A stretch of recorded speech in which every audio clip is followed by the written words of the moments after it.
네, 안녕하세요. 생투 2강의 세포의 특성. 자, 두 번째 강의 세포의 연구 방법부터 시작하도록 하겠습니다. 17페이지 세포의 연구 방법. 자, 준비됐죠?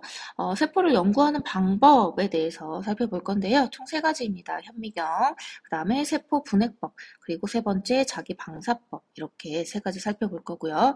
자, 첫 번째는 현미경입니다. 현미경 언제 사용해요? 그렇죠. 관찰. 구조를 연구하고 관찰할 때 사용합니다. 그죠? 자, 현미경의 종류는 광원에 따라서 가시광선을 이용하는 광학현미경, 그 다음에 전자선을 이용하는 전자현미경 이렇게 나눌 수 있습니다.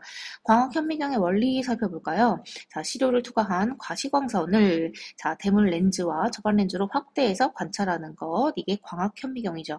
자, 특징을 보면 살아있는 세포를 관찰할 수 있습니다. 그리고 색깔을 구분할 수 있어요. 살아있는 세포를 관찰할 수 있다. 자, 전자현미경. 전자현미경은 전자선을 이용하는 건데요. 전자선을 이용하는 건데, 자, 전자현미경으로 관찰한 사진을 한번 살펴보면, 자, 이렇게 나눌 수 있습니다. 자, 이 두 가지 모두 전자현미경으로 관찰한 건데, 두 가지 이제 종류가 조금 달라요. 자, 이 첫 번째 그림을 보면, 여기 보면 스캐닝이라고 하는 전자현미경인데, 우리가 주사전자현미경이라고 부르는 겁니다. 주사, 그러니까 이렇게 스캔한다, 이렇게 생각하면 돼요. 그래서 입체 구조를 관찰하기에 좋은 이러한 전자현미경이, 자, 주사전자현미경, 그래서 이것을 SEM, 스캐닝에서 S를 따서 SEM 이렇게 부릅니다. 되시겠죠? 자, 그 다음 이 두 번째 사진은 투과 전자현미경이라고 불러요. 투과 전자현미경. 그래서 시료의 단면을 이렇게 관찰할 수 있는 전자현미경입니다. 그래서 투과 트랜스미션이라고 하고요. 그래서 T를 따서 TEM 이렇게 불러요. 투과 전자현미경 단면을 이렇게 관찰하는 전자현미경이다. 자, 그래서 여기 이제 다시 보면 투과 전자현미경과 주사 전자현미경 이렇게 나눌 수 있다 나오고 있죠. 자, 그래서 투과전자현미경은 투과한다고 그랬어요. 시료를 투과한 전자선에 의해서 자, 스크린에 나타나는 상호 관찰하는 거고요. 단면의 구조 관찰이 용이합니다. 자, 그리고 주사전자현미경은 전자선을 치료에 쪼여서 표면에서 방출되는 전자에 의해서 나타나는 상을 관찰하는 거고요. 시료의 입체 구조 관찰이 용이하다. 조금 전에 사진으로 관찰했었죠. 얘가 주사, 그리고 얘가 투과. 되겠죠. 그런데 이 두 가지는 모두 시료가 이제 살아있는 상태의 시료를 관찰할 수는 없습니다. 시료를 만드는 과정 중에 시료가 죽어요. 그래서 얘는 이제 단면을 관찰하잖아요. 그래서 얇게 슬라이스해서 관찰을 해야 되기 때문에 얘는 시료가 죽게 되고 또 자, 이 주사전자 현미경도 이 이제 표면에서 방출된 전자를 확인해야 되잖아요. 그래서 시료의 표면을 금속으로 보통 코팅을 해서 사용을 하게 됩니다. 그러다 보니 시료를 준비할 때 시료가 죽어요.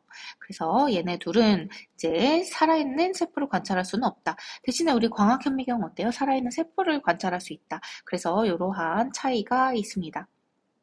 자, 되겠나요? 그 다음에 여기 나와 있는 해상력, 해상력이라고 하는 것은 자, 서로 떨어있는 두 점을 구분해낼 수 있는 능력, 이것을 말하는 거예요.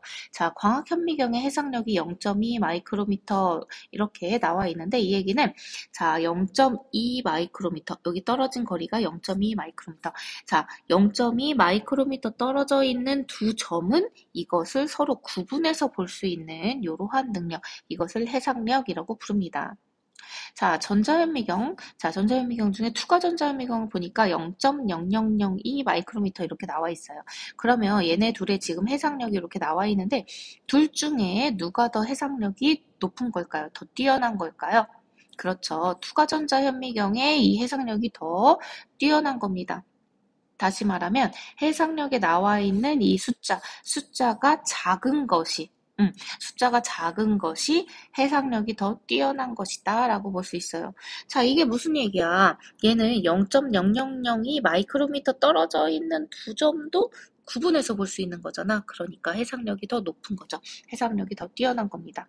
되시겠죠? 그래서 이 해상력에 나와 있는 뭐 숫자를 외우는 건 아니고요. 이 해상력에 나와 있는 이 숫자가 그것을 의미하는 것이다 라고 이해하면 되겠습니다. 되시겠죠?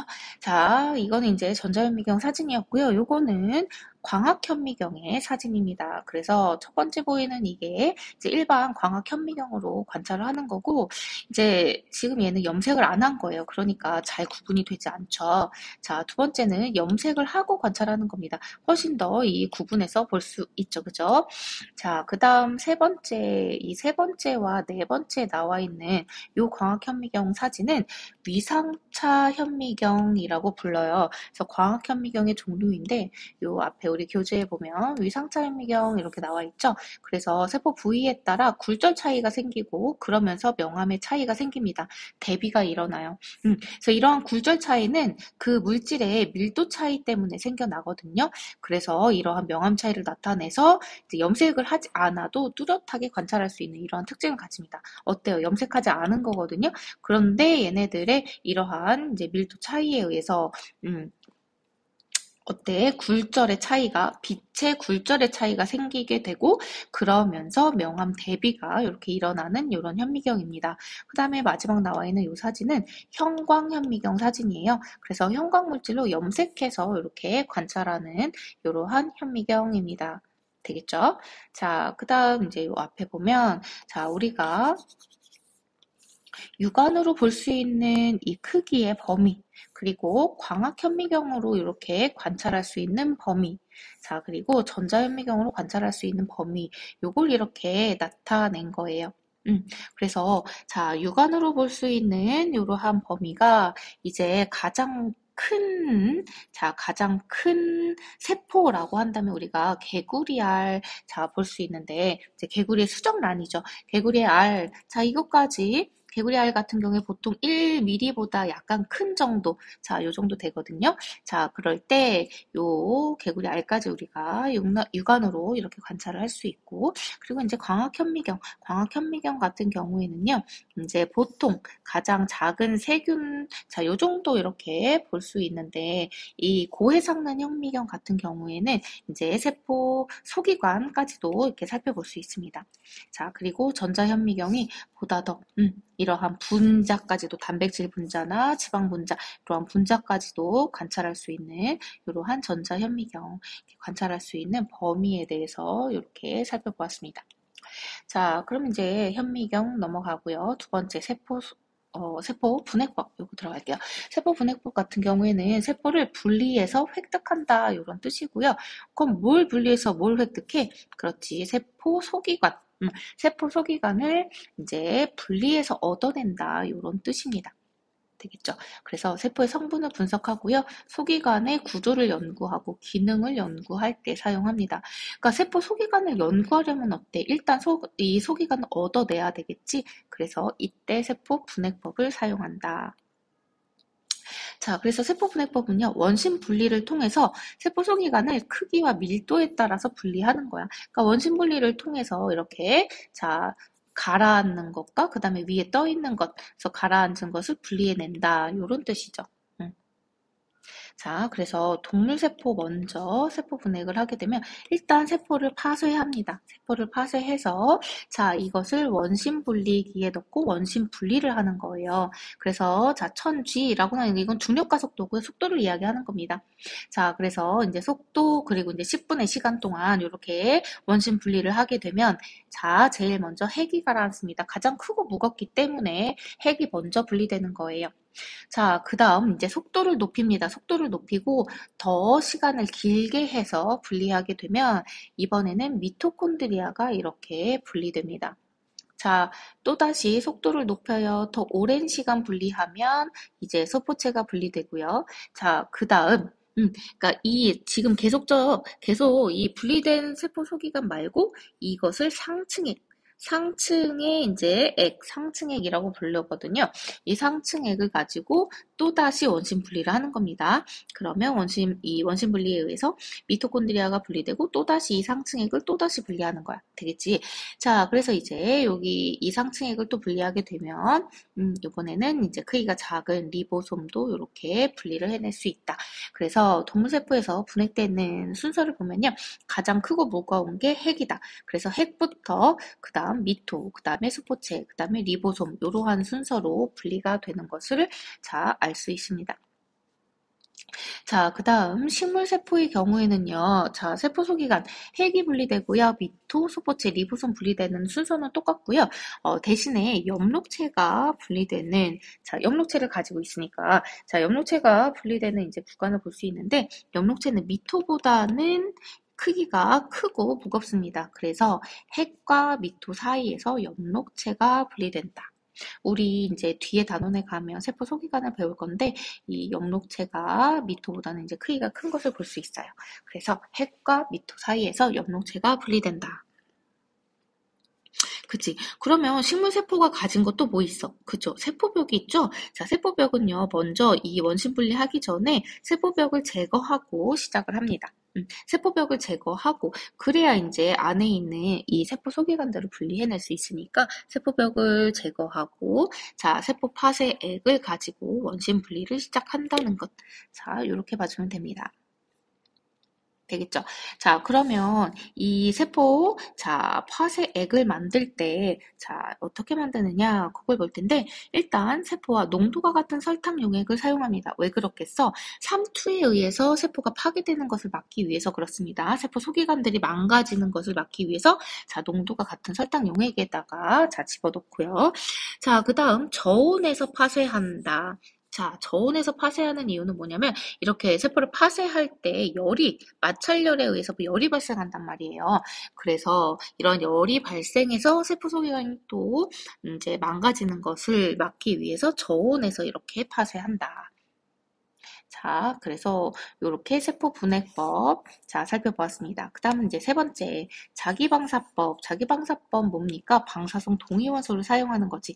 방사성 동위원소를 사용해서 표시를 하는 겁니다. 자, 표지를 한 다음에 어떻게 하는 거야? 방사선을 추적하는 거야. 이렇게 하면 어떤 물질의 위치를 알 수 있습니다. 세포 안에 어떤 물질이 여기 있구나, 자, 여기 있구나, 위치를 알 수 있어요. 자, 또는 이러한 물질이 이동하는 경로, 물질이 세포 내에서 어떠한 경로를 통해서 이동하는가, 이것을 추적하면서 알아낼 수 있죠. 자, 이때 사용하는 것이 자기방사법. 되겠지? 그래서 물질의 위치를 알 수 있고 이동 경로를 알 수 있다. 자, 이렇게 이용하는 게 자기방사법이다. 자, 이거의 예시 한번 볼까요? 우리 아미노산에다가 방사성 동위원소로 표지를 합니다. 아미노산에 표지를 하고 이 아미노산이 자, 어떤 경로를 통해서 단백질까지 합성되는가? 자, 요 경로를 이제 살펴보는 거예요. 그러면 우리 이제 세포 내에서 이 아미노산으로부터 시작해서 단백질까지 자, 단백질까지 갈 때 그리고 이 단백질이 이 세포 내에서 어디를 통과하면서 이동하는가 요걸 보는 거야. 자, 이때 보면 이제 아미노산은 우리 세포 소기관 우리 리보솜에서 합성이 되잖아요. 뒤에서 이제 다시 배울 거거든요. 자, 리보솜에서 합성이 되고 자, 그러한 이제 단백질 합성이 된 단백질이 소포체와 그리고 골지체를 통과하면서 이렇게 쭉 이동이 되고 세포 밖까지 이렇게 분비가 되는 이러한 과정. 이게 우리가 통합과학 시간에 배웠었거든. 근데 요거를 뒤에 세포 소기관 할 때 또다시 배울 거예요. 요런 식으로 자, 자기방사법을 요런 식으로 사용할 수 있습니다. 아미노산으로부터 단백질까지 자, 합성이 되고 합성된 단백질이 세포 내에서 어떻게 이동하느냐 요걸 추적하는 요러한 방식. 자, 요런 게 자기방사법이다. 요렇게 자, 이해하시면 됩니다. 그래서 세포의 연구 방법 요렇게 마치겠습니다. 자, 넘어가요. 18페이지. 우리의 이제 세포 소기관으로 들어가도록 하겠습니다. 자, 세포의 이제 소기관 들어가기 전에 일단 우리의 세포 구조를 먼저 살펴볼 텐데요. 자, 우리의 세포의 구조 보면 일단 세포막으로 둘러싸입니다. 자, 우리의 세포는 이 막으로 둘러싸인 것, 이게 굉장히 중요합니다. 제 세포막, 세포 원시 생물이 등장할 때요. 자, 이러한 세포막의 등장이 굉장히 중요한데, 왜냐하면 세포의 외부와 세포의 내부를 이렇게 구분 짓는 것, 그러니까 외부와 다른 내부 환경을 만드는 것, 이게 굉장히 중요하단 말이에요. 자, 그러면서 자신만의 생명 활동을 일으킬 수 있는 것, 자, 요게 굉장히 중요하고 그걸 가능하게 하는 것이 바로 세포막의 등장입니다. 그러니까 세포막으로 둘러싸면서 나만의 내부를 만드는 것 이게 굉장히 중요합니다. 자, 이것에 의해서 우리의 원시 세포, 원시 생물이 생겨나게 된 거예요. 그러니까 우리의 세포라는 건 세포막이 필수로 필요하겠지. 다시 말하면 자, 세포막으로 둘러싸이지 않으면 그건 세포라고 볼 수 있어? 없는 거죠. 그래서 세포막으로 둘러싸여 있다. 모든 세포는 세포막으로 둘러싸여져 있다. 자, 그 다음 이러한 세포는 핵과 세포질로 구분된다. 이렇게 나와 있는데 그 얘기는 뭡니까? 지금 이것은 우리 진핵세포, 진핵생물의 진핵세포를 기준으로 살펴보겠다. 이런 겁니다. 그래서 전제 조건이 진핵세포를 기준으로 해서 살펴볼 것이다. 되겠죠? 그러니까 핵을 가지고 있다. 자, 여기 그림에 보면 지금 이건 동물세포인데요. 여기에 핵이 이렇게 있습니다. 핵이 있고 나머지 부분을 우리는 세포질이라고 이렇게 불러요. 세포질. 됐지? 그래서 세포질에는 미토콘드리아 우리 잘 알고 있지? 그다음에 엽록체, 골지체, 소포체, 리보솜, 중심체 이러한 다양한 세포 소기관들이 있습니다. 그래서 이것을 하나하나 살펴볼 거예요. 아시겠죠? 자, 그러면 먼저 이제 세포를 동물세포와 식물세포로 나누어서 전체적인 모습을 한번 먼저 살펴봅시다. 자, 여기 나와 있는 것이 동물세포입니다. 동물세포. 자, 동물세포 먼저 살펴볼 건데, 동물세포에 보면 가운데 여기 보라색으로 보이는 커다란 공 모양. 자, 공 모양의 이 구조물, 이것이 바로 핵입니다. 그죠? 핵. 그 다음 여기 파란색 주머니들로 이렇게 나타나 있는 것 이것이 바로 소포체입니다. 소포체. 그 다음 여기 초록색의 이러한 이제 주머니로 생긴 것이 바로 골지체입니다. 통합과학 시간에 들어본 적은 있는데요. 자, 다시 할 거니까 기억 안 나도 괜찮습니다. 자, 그 다음 여기 작은 알갱이들, 여기 보면 작은 알갱이들이 이렇게 박혀있는 모습이 보이는데요. 이것이 리보솜입니다. 리보솜이 하는 역할은 뭐냐? 단백질을 만들어요. 되겠죠? 자, 그 다음 여기 이렇게 생긴 것, 자, 소세지 모양처럼 이렇게 생긴 것, 이것이 뭐냐? 미토콘드리아입니다. 미토콘드리아. 자, 그 다음 뭐 볼까요? 자, 중심체. 여기 보면 중심체입니다. 그래서 중심립이 수직으로 이렇게 배열해서 중심립 한 쌍이 중심체를 만든다. 이거는 생원 시간에도 내가 잠깐 설명했었죠. 그래서 중심체. 자, 요거는 이제 주로 동물세포에서만 발견이 됩니다. 자, 그리고 이제 편모가 이렇게 그려져 있는데요. 이것은 일부의 동물세포에서만 발견이 되는 거예요. 우리 정자와 같은 이런 일부 동물세포에서만 발견되는 운동기관. 자, 이게 편모입니다. 자, 그 다음 또 세포 골격들을 이제 우리가 배워볼 건데, 자, 세포 골격, 세포 안에 들어있는 이제 뼈대 역할을 하는 이제 구조물이다 생각하면 되고, 자, 뒤에서 다시 배우겠습니다. 세포 골격. 되겠죠?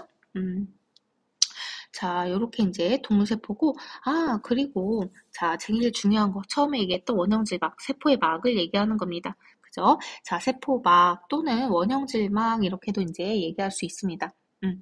그러니까 세포 자체를 우리가 원형질이라고 부르거든요. 그래서 식물세포의 경우에는 밖에 뭐가 있어? 세포벽이 있지? 그 세포벽을 제외한 세포막으로 둘러싸인 이 세포 자체, 요걸 이제 우리가 원형질이라고 부르거든. 그래서 세포막 또는 다른 말로 원형질막 이렇게 부를 수 있습니다. 자, 이게 동물세포. 자, 그다음 우리 식물세포 볼까요? 자, 식물세포. 비슷하게는 생겼는데, 자, 일단 공통적인 것부터 보겠습니다. 일단 이 보라색 공 모양 이거 뭡니까? 그렇죠. 핵입니다. 그 다음 자 파랑색 주머니 모양 얘는 뭐다? 소포체. 그죠? 소포체. 자, 소포체 종류에 이제 활면 소포체와 조면 소포체 있는데 요건 뒤에서 이제 다시 배울게요. 그 다음 골지체 주머니 또 초록색 주머니 이렇게 보이죠? 얘는 골지체. 자, 그 다음 동물하고 똑같이 뭘 가지고 있냐? 미토콘드리아 갖고 있습니다. 소세지 모양의 미토콘드리아.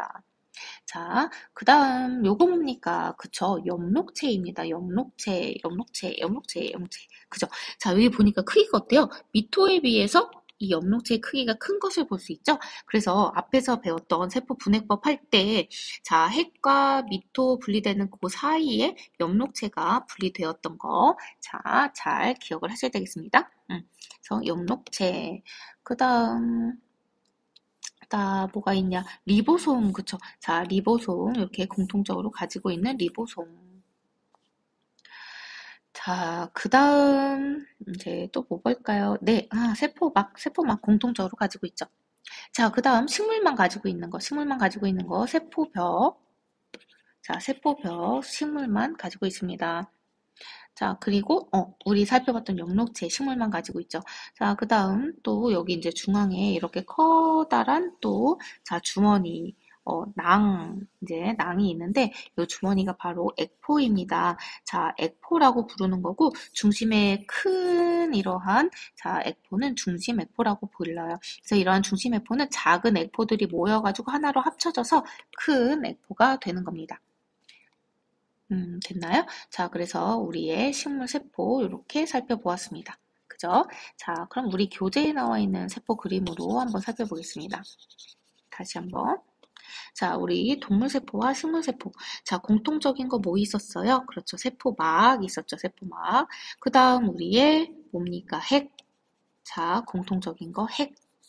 그치? 자, 그 다음 뭐였어요? 소포체. 자, 둘 다 나와 있지? 어디 있어? 소포체. 그치? 자, 그 다음 골지체. 여기도 있죠? 골지체. 여기도 있네요. 골지체. 자, 그 다음 여기 까만 알갱이들, 점들, 리보솜. 리보솜. 단백질 합성하는 리보솜. 그쵸? 자, 그 다음에 공통적인 거 미토콘드리아. 자, 미토콘드리아. 여기도 미토콘드리아. 됐죠? 자, 그 다음 이제 동물과 식물에서 서로 다른 거 표시해 볼게요. 일단 동물 세포에서 관찰되는 거 바로 중심립. 자, 이거 하나가 중심립이고요. 중심립이 두 개 모여서 중심체가 됩니다. 중심체. 뒤에 또 나와요. 자, 그 다음 동물에서만 지금 보이고 있는 게 리소좀이라고 하는 이 작은 소낭을 이야기하는 거거든요. 자, 이 리소좀이라고 하는 건 세포 내에서 소화작용을 담당하는 건데, 우리 이제 세포 소기가 하나하나 볼 때, 자, 살펴볼 겁니다. 지금은 전체적인 그림에서 이렇게만 보는 거예요. 자, 얘는 동물 세포에서만 관찰이 됩니다. 되겠죠? 그러면 이제 식물에서만 관찰되는 거 볼게요. 식물에서만 관찰되는 거 일단 첫 번째 세포벽, 그죠? 세포벽. 셀룰로스 성분으로 되어 있죠. 자, 그 다음에 엽록체. 그 다음, 여기 액포. 자, 액포는 뭐 이제 여러 개가 있을 수 있고요. 중심에 가장 커다란 액포를 바로 우리는 중심 액포라고 부르는 겁니다. 식물 세포에서만 발견이 됩니다. 자, 되겠죠? 그래서 동물과 식물에서 공통적으로 가지고 있는 세포 소기관 살펴봤고요. 그리고 이제 동물에만 있는 거, 그리고 식물에만 있는 거 이렇게 살펴보았습니다. 되시겠죠? 자, 그 다음 이제 본격적으로 우리의 세포 소기관에 대해서 들어가 보도록 하겠습니다. 자, 첫 번째가 핵입니다. 핵 중요하니까 핵이라고 부르는 거예요. 우리의 핵에선 어떤 역할을 합니까? 우리의 생명 활동을 조절합니다. 어떻게? 핵이 뭘 가지고 있어? 유전물질을 가지고 있지? 유전물질을 가지고 있으니까 이 유전물질의 발현에 의해서 생명 활동을 조절한다. 이렇게 표현하고요. 그리고 유전물질이 발현이 되면 이제 단백질들을 만들잖아요. 그런 단백질들이 세포의 구조도 이제 결정을 하고 기능도 결정을 하게 됩니다. 자, 그래서 우리의 생명 활동의 중심이다. 핵이다. 자, 핵은 이 핵막으로 둘러싸여져 있습니다. 이렇게 핵막으로 둘러싸여져 있어요. 자, 핵막으로 둘러싸여져 있고, 그리고 우리의 핵 표면에는요, 핵공이라고 부르는 구멍이 이렇게 뚫려져 있습니다. 자, 핵에 있는 구멍이니까 핵공이 되는 거예요. 자, 되겠죠? 그리고 핵 안에 보면요, 이렇게 진하게 보이는 이러한 구조물이 보이는데요. 이러한 구조물을 인이라고 부릅니다. 인. 기능은 아래에서 다시 볼게요. 자, 그리고 이제 유전물질이 이렇게 핵 안에 들어있겠죠. 자, 됐습니까? 자, 그러면 이제 또 하나하나 살펴볼게요. 우리의 일단 핵막을 보면요. 우리의 핵막은 이중막 구조로 되어 있습니다.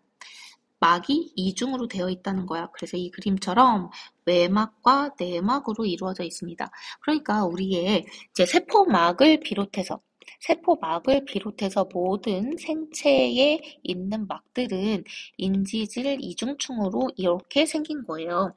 그래서 이런 인지질 이중층으로 된 막이 하나, 두 개 있다는 뜻입니다. 그래서 바깥에 있으니까 외막, 안쪽에 있으니까 내막 이렇게 되는 거예요.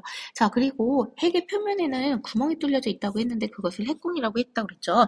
자, 이 핵공은 외막과 내막을 관통해서 이렇게 자리 잡고 있습니다. 자, 핵공을 통해서는 물질이 출입하게 됩니다. 물질의 출입.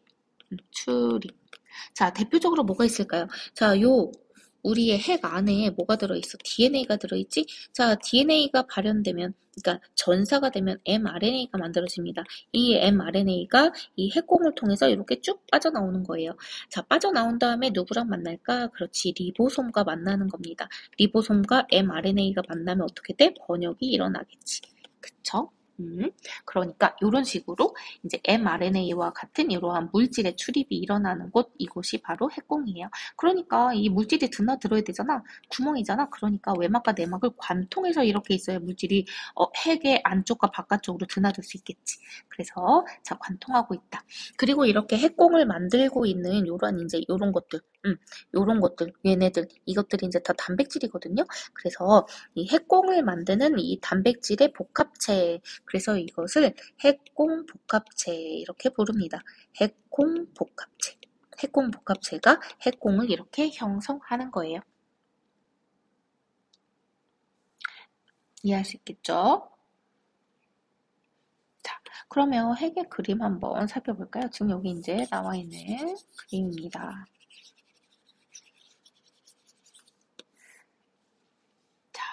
이제 핵을 보면 이렇게 이제 핵막으로 둘러싸여져 있고 핵은 외막과 내막의 이중막으로 이루어져 있다 이야기했어요. 자, 그리고 이렇게 핵공이 이렇게 뚫려져 있습니다. 자, 핵공을 더 자세히 들여다보면 자, 이렇게 핵공 복합체를 이루면서 둥그렇게 배열해가지고 이렇게 둥그렇게 배열해서 구멍을 이렇게 형성하는 이러한 구조로 생겼습니다.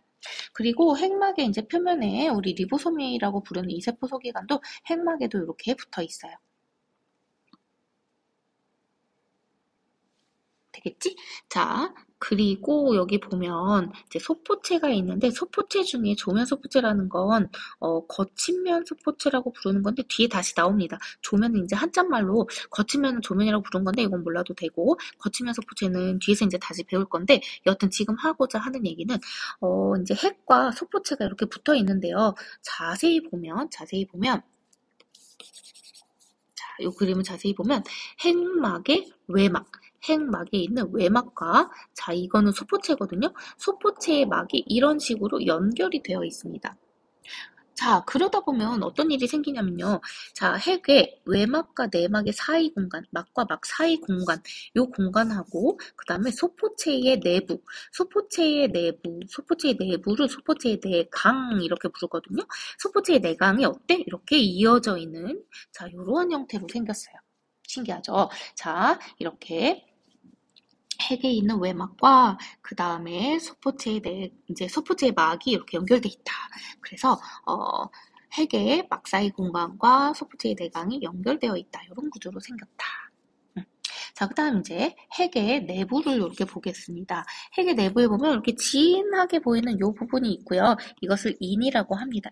좀 전에도 구조를 봤죠, 그죠? 자, 그리고 이제 염색체가 이렇게 펼쳐져 있는데 이제 염색체가 이렇게 핵 내부에 존재하고 있는데 여기 보니까 염색질이라고 하는 용어가 등장하고 있어요. 자, 우리 교재에도 이제 염색질이라고 하는 용어가 나오는데 여기 보면 핵 속에 염색질 이렇게 나오고 있죠. 자, 우리의 염색체라고 부르는 것은 DNA와 그리고 단백질이 합쳐져서 만듭니다. 생원에서 배웠죠. 그리고 단백질은 무슨 단백질? 그렇지. 히스톤 단백질이 만나서 만드는 거예요.